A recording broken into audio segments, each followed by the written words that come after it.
आज Doubtnut app download करें। Doubtnut पर अपने सभी गणित, रसायन विज्ञान, भौतिक विज्ञान और जीव विज्ञान के डाउट्स का करो सफाया। बस प्रश्न की फोटो खींचो, एक ही प्रश्न को क्रॉप करो और तुरंत वीडियो सोल्यूशन पाओ। अभी डाउनलोड करें। हेलो दोस्तों, हमारा प्रश्न है प्रकाश तरंगों को अनुदैर्ध्य माने जाने से निम्नलिखित में कौन सी घटना की व्याख्या नहीं हो पाती। हमारे पास विकल्प दिया गया है। पहला है अपवर्तन, दूसरा है परावर्तन, तीसरा विकल्प है ए और बी दोनों और चौथा विकल्प है ध्रुवन।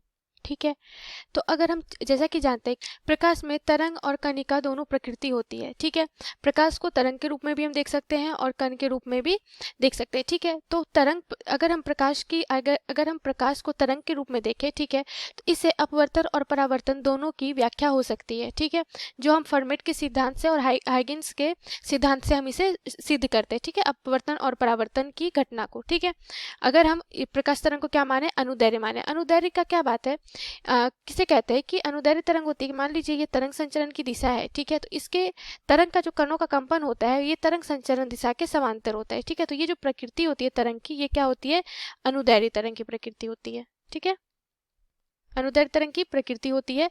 और चूंकि हम जानते हैं कि दो प्रकृति होती है तरंग की, पहला तो ये हो गया अनुदैर्ध्य, ठीक है, और एक होता है अनुप्रस्थ। अनुप्रस्थ तरंग किसे कहते हैं कि मान लीजिए ये तरंग संचरण की दिशा है। ठीक है, तो इसमें जो तरंग के कणों का जो कंपन होता है वह तरंग संचरण दिशा के क्या होता है, लंबवत होता है। ठीक है, तो ये जो प्रकृति होती है वो क्या, ये प्रकृति क्या होती है, अनुप्रस्थ तरंग की प्रकृति होती है। ठीक है,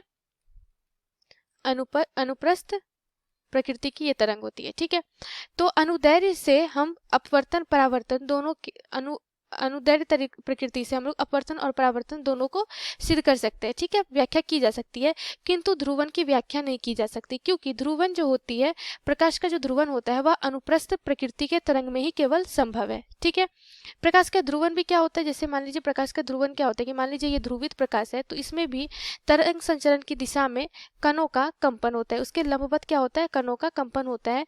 तो ये जो प्रकाश होती है वो क्या कहलाती है, ध्रुवित प्रकाश कहलाती है, जो केवल अनुप्रस्थ प्रकृति में ही तरंग में ही संभव है। अनुप्रस्थ प्रकृति की तरंग को ही हम केवल ध्रुवित कर सकते हैं। ठीक है, तो ध्रुवन इससे अनुदैर्ध्य तरंग से व्याख्या नहीं की जा सकती है। ठीक है, तो कौन सा विकल्प हमारा सही होगा, विकल्प डी हमारा सही विकल्प है। ठीक है, ध्रुवन को हम लोग क्या कर सकते हैं, अनुदैर्ध्य मान के उसकी व्याख्या नहीं की जा सकती है। ठीक है, धन्यवाद।